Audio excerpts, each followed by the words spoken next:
Hey everybody, this is John for Pioneer Nexus MTG coming at you with a deck guide for a subvariant of Azorius control, that being Azorius Lotus Field control. If you like deck guides and general gameplay for the Pioneer format, please consider subscribing to the channel. And let's get into this deck guide. So Azorius Lotus Field control is, much as it says, blue-white control slapping on Lotus Field. Now, Lotus Field is a very powerful land that comes with the drawback of sacrificing 2 lands. This deck tries to mitigate that by using Strict Proctor as the primary way to stifle the trigger, ETB trigger of Lotus Field. Generally, the play pattern involves on turn 3, tapping 2 lands, playing Strict Proctor, and then before your opponent can respond, play Lotus Field. Then, even if they kill the Strict Proctor, you're untapping on turn 4 with 5 mana plus the chance to make a land drop. In addition to that, you're also playing Thespian Stage to get more copies without having to necessarily sacrifice lands in the mid to late game. As a backup, you can use Discontinuity on your own turn for 1 and a blue to stifle the trigger as well, ending your turn, making it, having you 8 copies of things that allow you to potentially play Lotus Field without having to sacrifice 2 lands. This deck is more akin to somewhere between Mono Blue Tron and a blue-white control deck. So some variants play a little bit of early interaction. This version playing things like Fateful Absence, and then things like Jawari Disruption, Censor, sometimes Dovin's Veto is a little bit of early interaction. But this deck has to mulligan a little bit more aggressively than your traditional control deck because it really needs that Lotus Field to get ahead. Once it has the Lotus Field in play, it then gets to leverage very powerful things, primarily built around Teferi, Hero of Dominaria. Teferi is normally a fairly reasonable staple in the blue-white control decks, but with Lotus Field it just gets stupid, especially if you're able to copy it or get a second Lotus Field in play. You're untapping with 6 mana, which is kind of the sweet spot for the name card Discontinuity. Discontinuity is a time stop that can be cast during your turn or during your opponent's turn. During your opponent's turn, obviously it costs 6 mana, but you can cast this during their upkeep and it completely skips their turn, including their draw step, or you can cast it in response to a particularly critical spell. That spell gets exiled, and you move on with your life. The rest of the deck is all about finding those pieces, Memory Deluge to find your missing pieces, whether it be a sweeper, a planeswalker, additional land drops, etc. And then this deck gets to pair Farewell with this, which is an absurdly powerful sweeper, exiling basically everything except for planeswalkers. You have some number of win cons, things like Shark Typhoon. You can either cycle it or hard cast it in this deck. One of the newer additions to some of the variants of the deck are Hornlock Whale. This is a split card that's both kind of like an Azorius charm, is for opponent's creatures, and a 6/6 flash that has the downside of whenever it comes into play. It's not your turn. It's tapped, but still powerful effect, especially on a split card. And then Dream Trawler generally sees play as a one of in a lot of these lists. Decent way to kind of close out the game. Other cards that you'll see, the Wandering Emperor, very powerful 4-mana planeswalker, plays quite nicely with your Teferi, untap 2 lands, one of which being a Lotus Field. And then some amount of other sweepers you'll see. We'll talk about some of the other variants. But variants you'll see, Doomscar, Farewell, Settle the Wreckage, Supreme Verdict to a lesser extent, Temporary Lockdown, which sees some play in the main deck but is more of a sideboard card typically. Anything that really leverages that 3 white mana is very good. And then nice utility thing, a March of Otherworldly Light. This deck plays a lot of utility lands. 1 Castle Ardenvale, 1 Castle Vantress, 1 Aganjo, 1 Hall of the Storm Giants, 1 or 2 copies. And then you play all the blue-white dual lands you can. Thespian Stage gives you the powerful option of creating multiples of these lands, or stealing one of your opponent's utility, or copying one of your opponent's utility lands and leveraging that. So do not underestimate the power of the Thespian Stage to be a win con or a way to get ahead in the game. And Fateful Absence as yet another early piece of interaction. Sideboard, now, game 1, while you're akin to a hammer, you get to play a lot of powerful spells, do a lot of stupid things. Sideboard tends to be a mixture of better hammers for the matchup and early interaction. So you can kind of play more of a traditional blue-white control deck depending on your sideboard, post-board. This particular variant has temporary lockdown against the go low to the ground decks. You know, things like Rakdos Sacrifice, things like mono white humans, spirits, etc., where your expensive sweepers might be a little bit too slow. Rest in Peace, primarily here for Izzet Phoenix and Abzan Greasefang, a deck which can be a nightmare matchup. Hullbreaker Horror comes in against control decks, comes in against decks heavy with counterspells, can be a nightmare for those decks to play against. Mystical Dispute, fighting over counterspells or decks with a bunch of blue cards. So, Lotus Field combo, blue-white control, spirits, you name it. Change the Equation is a spell that, or counterspell that sees some play.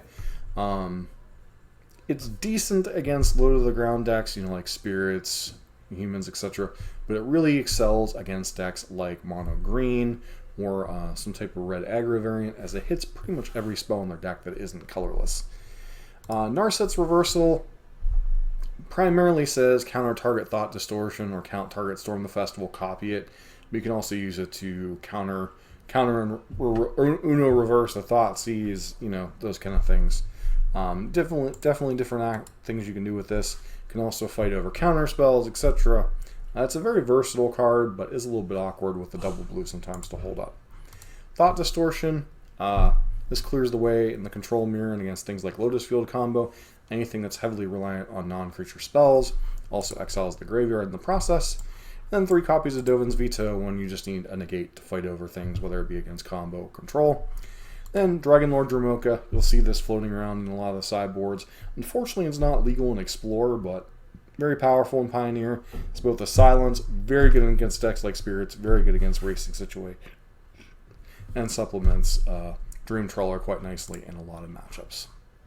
So the main differences between the 3 variants we're going to see is kind of the utility 2-drop spell. The first one and the most prevalent was the Impulse version that we saw. It's kind of a nice split card. It gives you the ability to dig for your Lotus Field or dig for your Thespian Stage, or in the mid-late game, dig for key spells. This version we're going to look at, I don't have as much experience with it because it's kind of newer because of Up the Beanstalk being kind of a newer card to the format because of Wilds of Eldraine. Kind of fits in that slot, and basically this is once you get your kind of land base unlocked and then you start casting your heavy spells, you know, you start drawing cards when you cast Doomscar, when you start casting Farewell, when you're casting Teferi, your discontinuities, etc. It really kind of churns the deck quite nicely along. You know, and there'll be a third version that we'll look at that I have the most experience with personally playing. But, you know, things we'll talk about that are different in this version. Doomscar. Doomscar, the nice part about it is in the games where you're struggling to find a Lotus Field or you mulliganed aggressively and you're up against a aggro deck, you can foretell Doomscar on turn 2 and then cast it on turn 3, you know, against spirits or mono white humans. Sometimes your 6-mana sweepers might just be too expensive if your opponent has things like Redain, Thalia, etc. So getting that little bit of a discount. This one is a split card onto Inversion. You're generally not going to cast the 8-mana side of it. It's generally going to be a land, but you do have that option of reset the board. The one weakness this deck does have, or one of the weaknesses it has, is Resolve Planeswalkers, which could be difficult to deal with. And this is a card that can clear all of those out. March of Otherworldly Light, once again, it's kind of a nice utility card. Sometimes you can trade you know, spells to cheapen the cost, and this gets a little bit better whenever you're actually gets better when you have an active Teferi, but also gets a lot better when you have something like Up the Beanstalk that's constantly recurring card advantage for you. Sideboard, you're going to see a lot of the same things, nothing too fancy other than a couple copies of Narset. I presume this is primarily for the control mirrors against decks like Blue-White Phoenix or Blue-Red Phoenix. They're trying to cast a bunch of spells. But other than that, it's probably not the best in a lot of matchups, but I'm sure the matchups you currently want it, you know, Lotus Field combo, Izzet Phoenix, and decks they're trying to cast a lot of cantrips. This can be quite nice to slow them down. Then Divine Smite is an interesting one. Target creature or planeswalker an opponent controls phases out. If that permanent is black, exile it instead. Basically, it's Celestial Purge for the Pioneer format, at least on black permanents. The final version we're going to take a look at is a little bit of an older version. This is a type that I have worked on quite a bit in the Explorer format, so this is probably the one that I have the most familiarity with. The one thing that drew me to this one is the copies of Sylvan Scrying. This gives you basically copies 5, 6, and 7 of Lotus Field, and also gives you additional copies of your utility lands in the mid to late game. The trade-off for this is you don't have a ton of green sources in your deck. I believe outside of Lotus Field, I think you had 10 green sources in the deck. So it can be a little bit difficult to cast. Kind of like Up the Beanstalk can be a bit tricky to cast sometimes. But it does give you more access to the cards that you really need to get your playing going. The one other thing I liked about this is the copies of Settle the Wreckage. This allowed you to kind of play this pseudo flash game where, if you get to 4 mana or a Lotus Field, you can hold up Memory Deluge, the Wandering Emperor, and Settle the Wreckage, so your opponent doesn't quite know what they're playing around. Other interesting things in this version is the copy of Sphinx's Revelation. Sometimes you'll see Finale of Promise. There's a lot of different powerful X spells you can play, but generally speaking, the core of the deck is the Teferis, the Wandering Emperors, usually one of Dream Trawler, 4 Strict Proctor, 4 Discontinuity, 4 Memory Deluge, and then some number of Farewells, some number of Supplementary Sweepers, and some number of early utility spells. This particular version played a couple more copies of Plains variants, just to be able to play Laydown Arms, which can kill things. Generally speaking, 1 or 2 mana is pretty reasonable. Anything beyond that can be a little bit tricky for it to get enough, but still, 1 mana, kill your opponent's elf, etc., slow them down, not bad to have. One big thing with this one, Chrome Host Seed Shark, basically a small version of Shark Typhoon, especially in mirror matches, etc. Also good against decks that are boarding out much of their creature removal. Can be a little bit tricky sometimes, but it is a 2/4 flyer in addition to turning all your spells into basically Shark Typhoon. 2 copies of Unlicensed Hearse in place of something like Rest in Peace. Same deck, trying to target a lot of the same decks. You might also bring it in against Cat Oven, for instance, but primarily there for Greasefang and Izzet Phoenix. So what are the strengths? What are the weaknesses of the deck? This deck is very much a sorcery speed deck, despite the ability to play a flash game once things are set up. So cards with a lot of flash elements to it, spirits, rogues, not the best of matchups. Another card that can be a complete nightmare to deal with is Hullbreaker Horror from opposing decks. Since a lot of your answers are, either sorcery speed or very expensive, it's very easy for a deck, say, is it creativity in post-board games, or sometimes blue-white control with a little bit of a cheaper mana base or cheaper spell base, is able to bounce your expensive spells and then kind of kill you that way. Another deck that is a bit of a problem, especially game 1, is Lotus Field Combo. Not as prevalent in a format like Explorer than in Pioneer as a whole.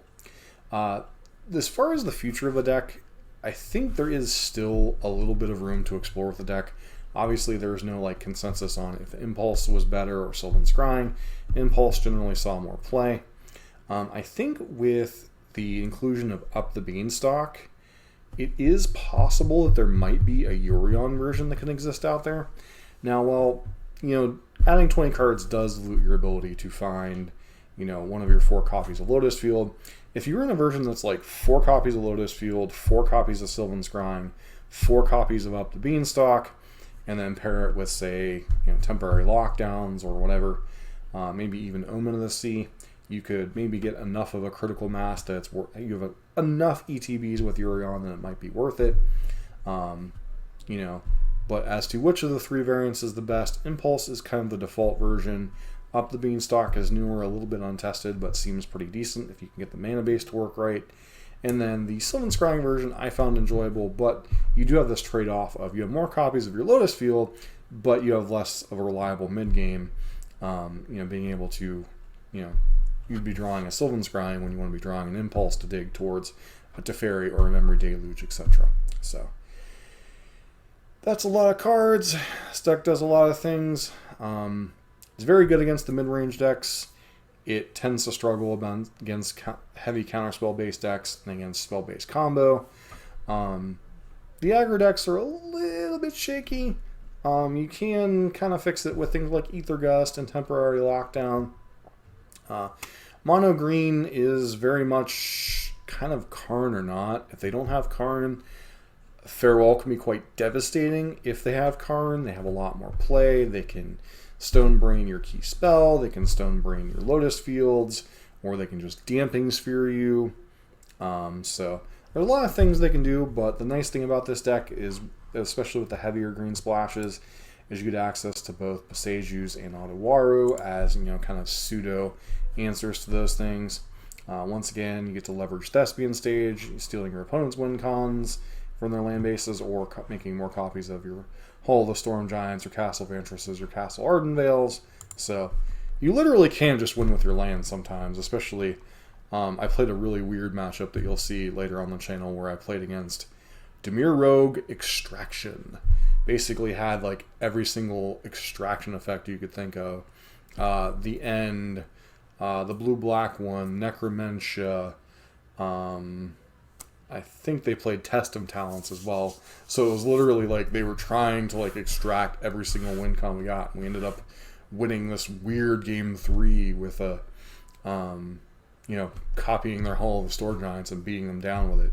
So, deck is, I find it a lot more enjoyable than Blue-White Control. But that said, it's not the best deck in the world in the format, but still pretty solid.